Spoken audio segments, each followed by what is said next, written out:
최근 우리들이 매일 듣는 뉴스 소식들은 우리의 마음을 참 어둡게 당황스럽게 합니다. 경찰들이 많이 죽고 또 억울하게 사람들이 죽기도 하고 또 테러가 끊임없이 일어나고 또 우리 미국은 대통령 선거를 앞두고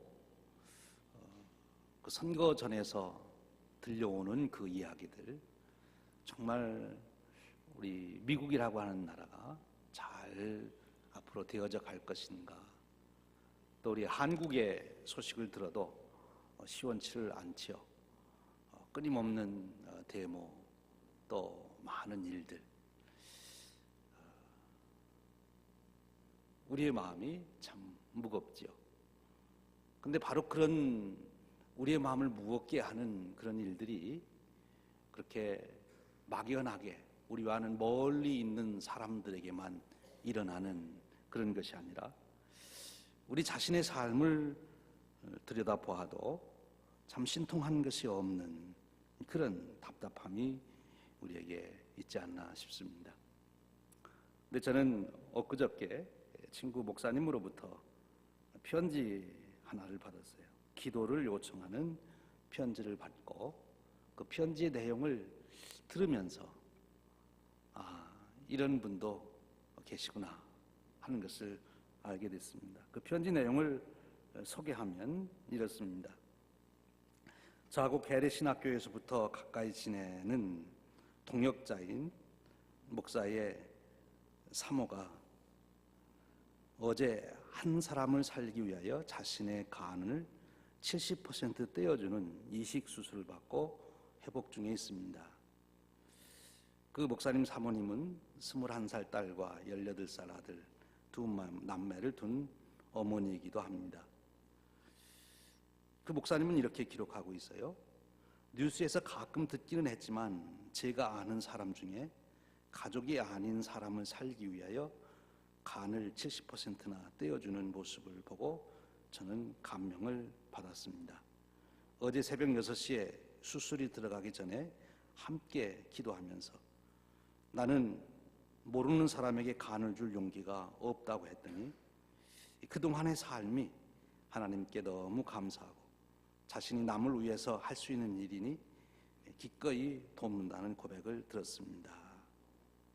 시카고 다운타운 노스웨스턴 병원에서 수술을 받고 간 이식을 받은 분과 함께 13시간의 수술을 받고 경과가 좋은 상태입니다. 기도해 주십시오. 이런 편지를 받았어요. 자기의 욕심을 위해서 다른 사람의 생명을 전혀 개의치 않는, 또 자기의 분노 때문에 전혀 관계도 없는 사람들을 죽이는 그런 사람들이 있는가 하면 자기의 간을 70%나 모르는 사람에게 이렇게 나눠주면서 그 생명을 살리는 사람도 있다는 것이죠. 여러분, 똑같은 세상을 우리가 살아갑니다. 그런데 어떻게 이렇게 삶의 차이가 있을 수 있을까 하는 것입니다. 똑같은 미국이라는 나라에서 똑같은 환경 속에서 똑같은 일들을 겪으며 우리가 살아갑니다. 그런데 그 살아가는 삶의 모습은 전혀 다르게 나타나는 것이지요. 왜 그럴까? 사람의 생활의 차이가, 삶의 차이가 어디에서 난다고 여러분 생각하십니까? IQ 차이입니까? 머리가 좋은 사람하고 머리가 나쁜 사람하고 그 차이가 우리 삶의 차이를 이루는 것일까요? 아니면 많은 지식을 가지고 있거나 아니면 지식이 없거나 그 차이 때문에 이렇게 살아가는 삶이 전혀 다른 모습이 보여지는 것일까요? 오늘 우리가 읽은 성경 말씀은 그 질문에 대한 정확한 답을 우리에게 주시고 있습니다. 오늘 우리가 읽은 말씀은 이렇게 말씀합니다. 어리석은 자는 그 마음에 이르기를 하나님이 없다 하도다. 저희는 부패하며 가증한 악을 행하며 선을 행하는 자가 없도다. 이렇게 말합니다. 어리석은 자와 지혜로운 자의 차이죠. 세상을 살아가며 우리가 보면 사람의 그 삶의 모습의 차이는 어리석은 자 그리고 지혜로운 자의 차이라 이렇게 말할 수 있습니다. 여러분은 어리석은 자이십니까? 지혜로운 자이십니까? 여러분 지금까지 살아오시면서 남에게 속았거나 사기를 당하거나 이용을 당하거나 그러신 적 있습니까? 저는 많지는 않지만 몇 번 있습니다. 그리고 나서 참 후회스러웠어요. 아니 내가 왜 이렇게 멍청했지? 내가 왜 이렇게 속았나? 그리고 사기를 당했나?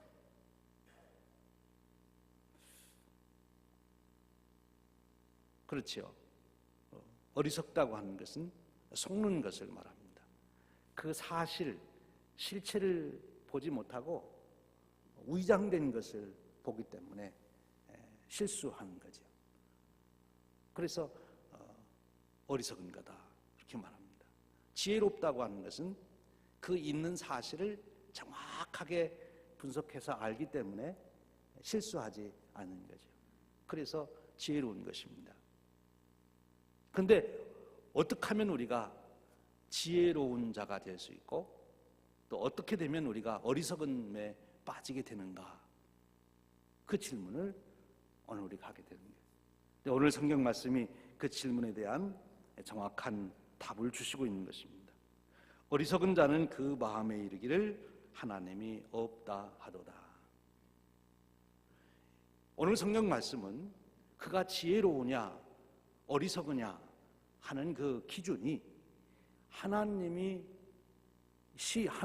있다, 하나님을 시인하느냐 아니면 하나님이 없다 하느냐 그거에 달려 있다는 거예요. 여러분 왜 그런지 아십니까? 우리가 무엇인가를 잘 알으려면 그 실체를 잘 보아야 합니다. 예를 들면 여기에 병균이 있는지 없는지를 우리가 알려면 어떻게 해야 됩니까? 현미경으로 여기를 봐야 알 수 있는 거예요. 그래야 병균이 보이죠. 현미경이 없으면 병균은 보이지 않습니다. 이 안경이라는 것이 참 중요해요. 만원경을 가지고 보면 멀리 있는 별들도 볼 수 있어요. 그런데 우리 인생에 살아가는 이 세상을 보는 안경이 있는데 그것을 가리켜서 세계관이라 그렇게 말합니다. 그 사람이 어떤 세계관을 가지고 있느냐에 따라서 이 세상 속에서 돌아가는 그 수많은 일들 속에서 볼 수 있는 것이 있고 못 보는 것이 있다는 거예요. 세계관. 근데 오늘 성경은 우리에게 하나님이 있다, 하나님의 존재를 인정하는 세계관을 가지고 있는 사람과 하나님은 없다, 그래서 하나님이 없는 세계관을 가지고 있는 사람이 세상을 보는 눈이 다르게 된다는 것이죠. 오늘 성경은 그렇게 말합니다. 하나님이 있다 이렇게 믿고 하나님이 계신 세계관을 가지고 있는 사람이래야 바로 이 세상 모든 것의 실체를 보게 되고 하나님이 있다 하는 세계관을 가지고 보아야 비로소 인생이 어디에서 왔다 어디로 가는지, 인생의 삶의 의미가 무엇인지 그것을 볼 수 있게 된다. 우리가 인생을 살아가며 가장 가치 있는 것이 무엇일까? 그것을 볼 수 있으려면 하나님이 계시다고 하는 세계관을 가지고 그것을 봐야 된다. 그렇게 말씀해주고 있는 거예요. 하나님을 인정하지 않는 세계관을 가지고 있다면 그는 인생이 어디서 왔다 어디로 가는지, 인생의 의미가 무엇인지, 무엇이 정말 가치 있는 것이고 선한 것이고 영원한 의미가 있는 것인지 볼 수가 없다는 것입니다. 하나님을 인정할 때 그에게는 그동안 보이지 않던 새로운 세계가 보이게 된다는 거지요. 그것이 오늘 이 시편 시인의 고백이에요. 오늘 이 시편의 시인은 누굽니까? 다윗입니다. 오늘 시에 그런 소개가 나오죠. 다윗의 마스길 영장으로 마할랏에 맞춘 노래, 그렇게 표현하고 있어요. 이 시는 특별히 다윗이 지은 시인데 예배에 사용하기 위해서 특별히 곡을 붙여서 이 시를 노래로 만든 그런 시입니다. 그런데 이 시의 목적은 마스길, 즉 교훈을 주기 위한 시다, 그렇게 표현하고 있어요. 다윗이 무슨 교훈을 주려고 이 시를 써서 그것도 곡에 붙여서 노래가 되면 잘 잊어버리지 않잖아요. 보통 시는 잊어버려도 노래로 배운 시는 절대 안 잊어버려요. 그렇죠? 내 마음은 호수요, 이런 시 절대 안 잊어버리잖아요. 한 번만 들어도 안 잊어버려요. 이게 다윗이 참 지혜로운 자죠. 자기가 줄 교훈을 그저 하나의 논술 형식으로 만들면 듣고 금방 잊어버리니까 노래로 만들어서 그 노래를 부르도록, 그래서 그 교훈을 새기도록 한 것인데요. 다윗이 그러면 어떤 교훈을 주려고 했는가? 다윗은 정말 인생의 교훈을 줄 만한 그런 자격이 있는 분이라고 봐요. 왜냐하면 다윗은 정말 인생의 모든 것을 경험한 사람이거든요. 목동에서부터 시작하여 제왕에 이르기까지 그 과정을 겪은 사람입니다. 정말 자기를 위하여 생명을 바치는 부하도 있었는가 하면 자기를 죽이려고 하는 배신하는 사람들도 경험을 했지요. 수없이 전쟁에 나가 전쟁을 치루었습니다. 부귀영화도 누려봤습니다. 정말 미친 채 하면서 살아야 되는 그런 구차한 정말 그런 자리에도 이르렀습니다. 그런 인생의 모든 것을 경험했기 때문에 다윗은 정말 인생의 교훈을 줄 만한 그런 자격이 있다, 이렇게 말할 수 있겠지요. 그런데 그런 것도 인생의 교훈을 줄 만한 자격이지만 특별히 다윗은 하나님을 만난 사람이기 때문에 인생의 교훈을 줄 만한 자격이 있는 분이에요.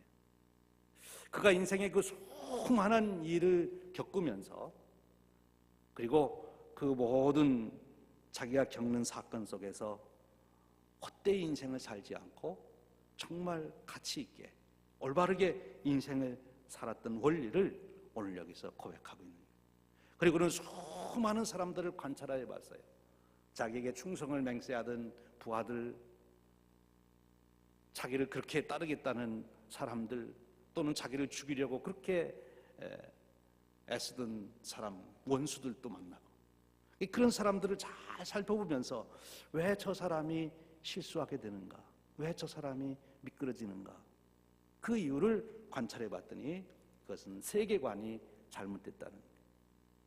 그 사람이 마땅히 있는 실체, 실상, 그 실제를 보아야 되는데 잘못된 안경으로 세상을 보고 인생을 보기 때문에 실체를 못 본다는 거죠. 그러면 이 온 우주 만물과 인간의 삶과 모든 그 실체를 바로 볼 수 있는 그 안경이 뭐냐? 하나님이 계시다고 하는 세계관을 갖고 봐야 된다는 거예요. 하나님이 계시다, 살아계신 하나님이 지금 나를 지켜보고 계시고, 그 하나님이 역사의 주관자시고, 그 하나님이 이루어 가시는 역사를 잘 살펴보면 무엇이 정말 가치 있는 일인지, 내가 무엇에 생명을 걸어야 될지, 내 운명을 어디에 위탁해야 될지, 그것을 바로 볼 수 있게 된다는 거죠. 그러니까 그것을 못 보는 사람은 어리석게 살 수밖에 없어요. 그래서 하나님이 없다 하는 사람은 어리석은 사람이다.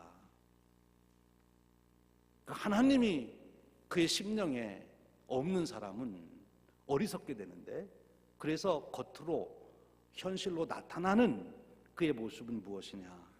오늘 이렇게 설명합니다.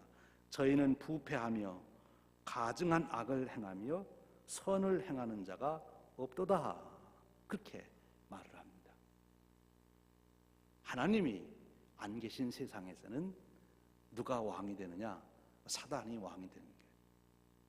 하나님은 우리 속에 임재하시고 하나님이 계신 그곳에서는 하나님이 다스리는 그곳에서는 하나님은 신앙 양심을 가지고 살 수 있도록 그렇게 행동하도록 우리를 이끌어가지만 사단은 우리에게 와 탐심을 사용합니다. 우리 속에 있는 탐심, 우리의 죄성, 그 사단은 우리의 탐심을 사용해서 우리가 그 탐심에 이끌려 살도록 만드는 거예요.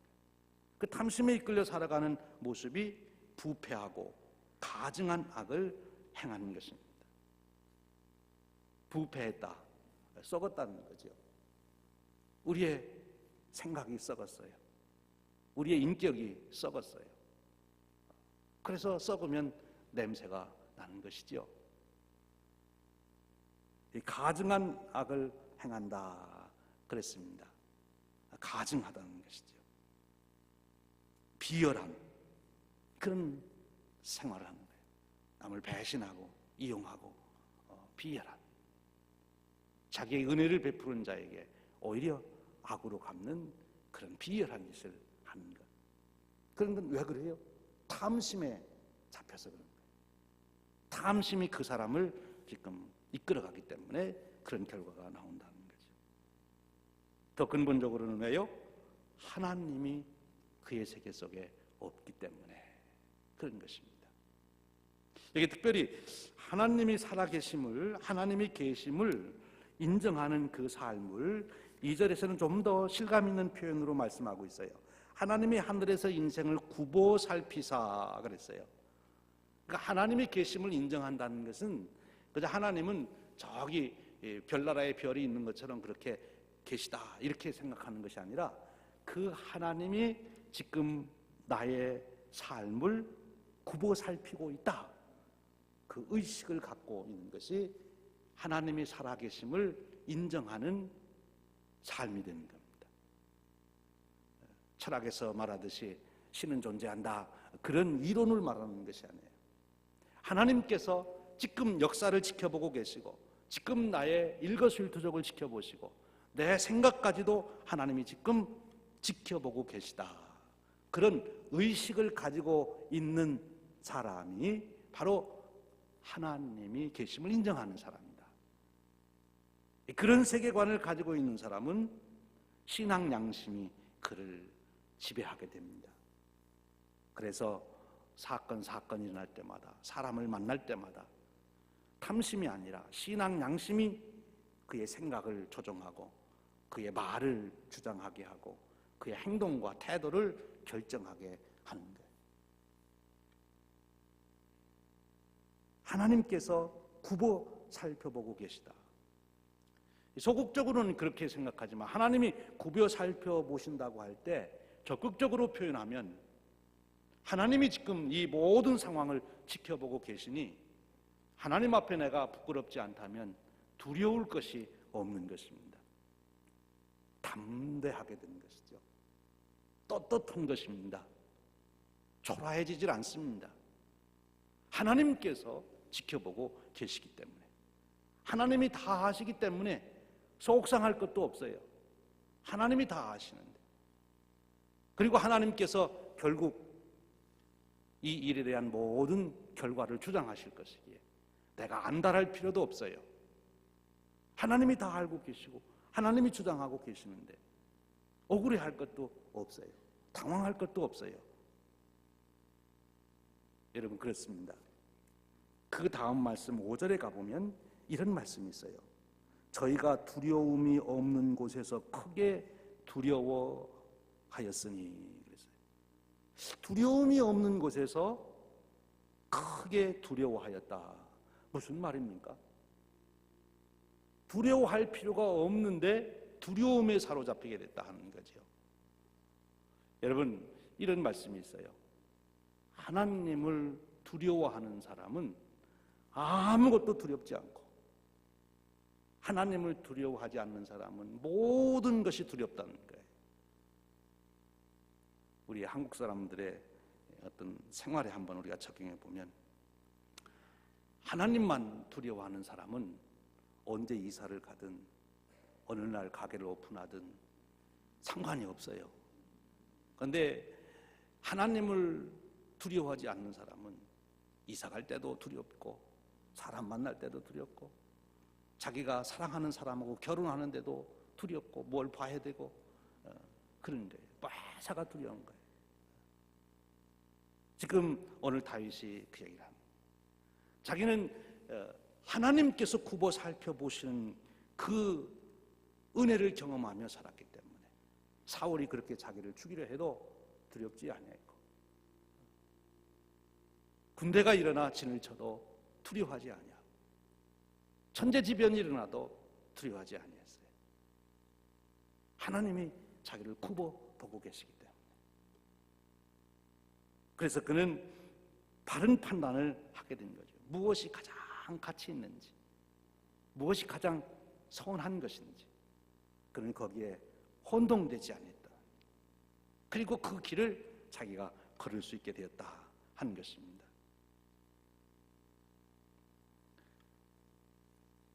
오늘 말씀에 보면 역사적으로는 무엇을 말하는가 하면 아수르, 그들이 얼마나 하나님을 모욕하면서 이스라엘 백성들을 침공했습니까? 바벨론, 그 위에 일어난 파사, 페르시아, 그 모든 나라들이 이스라엘을, 예루살렘 성을 공격할 때 너희들이 믿는 하나님이 너희들을 구원할 수 있을 것 같으냐, 그러면서 이스라엘 백성들을 공략했어요.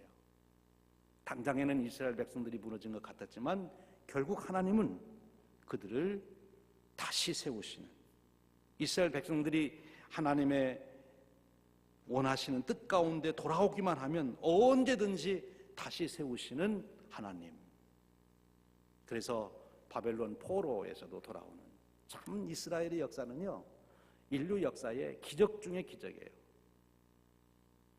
어떻게 애굽에서 그들이 해방을 받을 수가 있습니까? 인류 역사에 어느 민족도 그런 것은 없어요.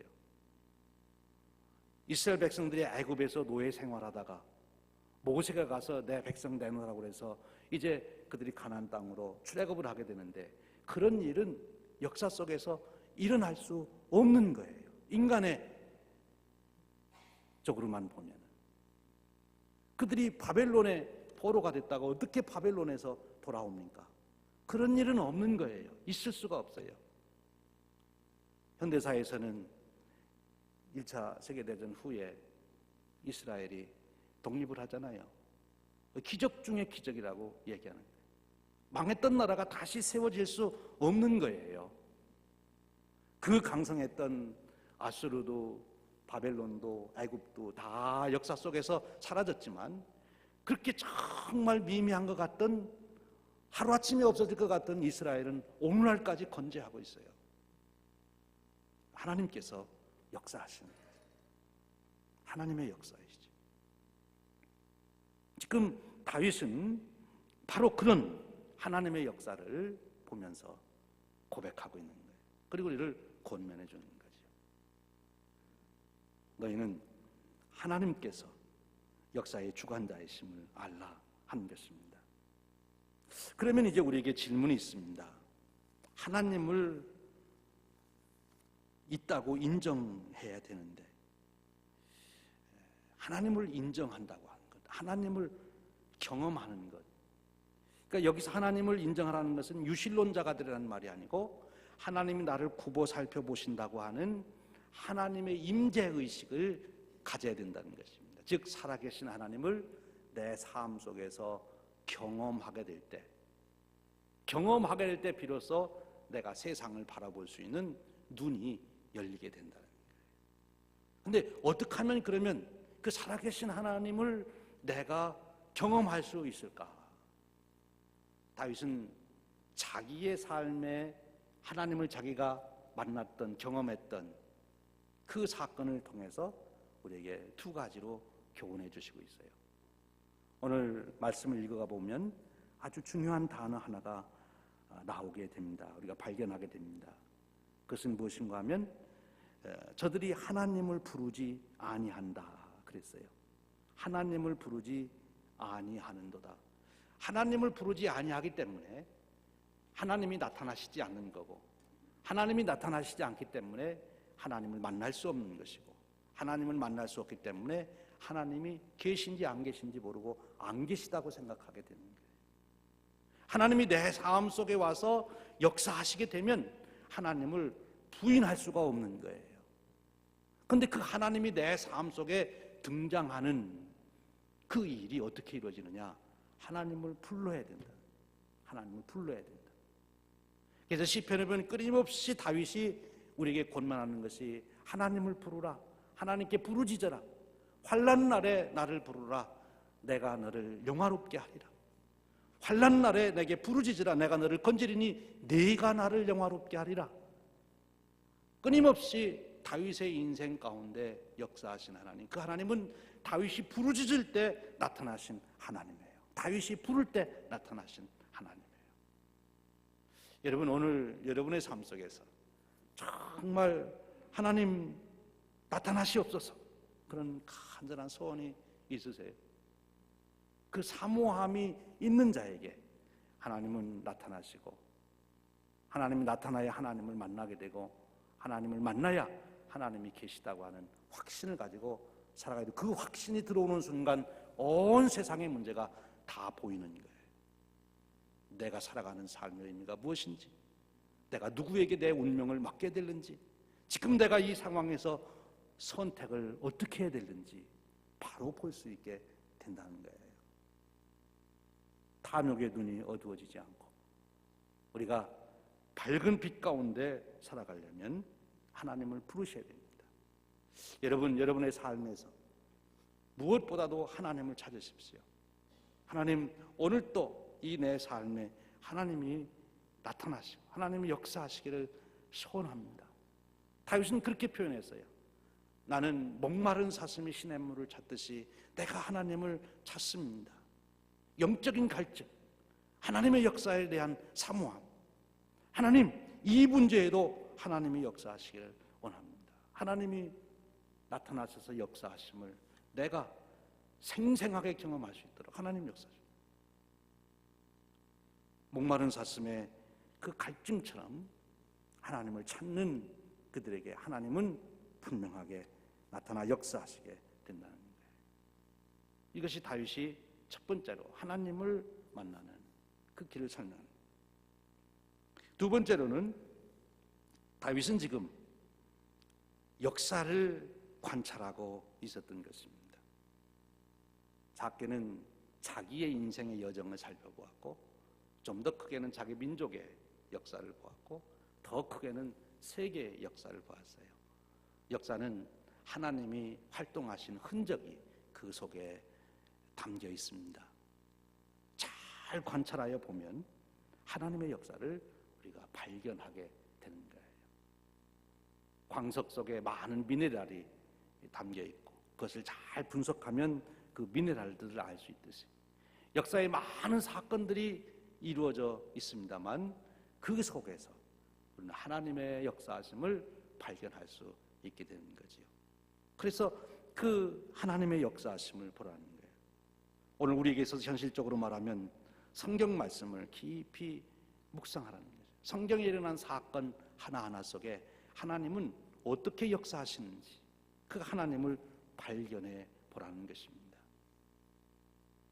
건성으로 우리가 성경을 읽는 것이 아니라 그 성경에 나타난 하나하나의 사건, 스토리 속에 하나님은 어떻게 역사하셨는가, 그것을 묵상하여 찾는 일이지요. 그 하나님이 우리에게 우뚝 드러나시게 될 때 바로 우리는 밝은 빛을 보게 되는 거예요. 유명한 역사가 아놀드 토인비가 그런 얘기를 했어요. 문명의 흥망성쇠를 그가 관찰하고 난 후에 그런 고백을 했어요. 언뜻 보면 역사에 하나님이 안 계신 것 같지만 잘 살펴보면 하나님은 역사를 그 속에 은밀하게 숨어 계신 것을 발견하게 된다.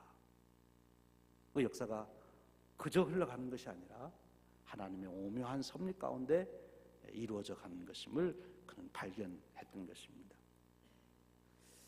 여러분, 오늘 우리는 하나님 말씀 속에서 특별히 예수 그리스도의 사건 속에서 우리는 하나님을 발견할 수 있게 됩니다. 오늘 저와 여러분의 삶 속에서 이 시대에 영적인 갈등이 저와 여러분에게 간절해지기를 축원드립니다. 그래서 하나님을 부르십시오.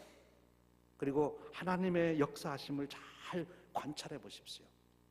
그래서 어느 순간 하나님께서 나를 지켜보고 계시다 하는 그 의식이, 하나님께서 역사를 주관하고 계시고자 하는 그 깨달음이 내게 확신으로 오게 되는 순간, 여러분들 앞에는 빛이 비춰지게 되는 것입니다.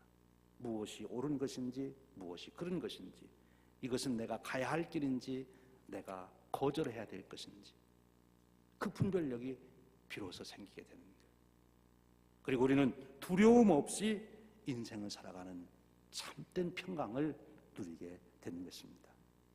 사랑하는 여러분, 오늘 다윗과 같이 하나님의 계심을, 그것도 나를 지켜보고 계신다는 하나님을 의식하면서 오늘도 두려움 없이 평강 중에 참 자유를 누리며 살아가시는 저와 여러분 되시기를 주님의 이름으로 축원드립니다.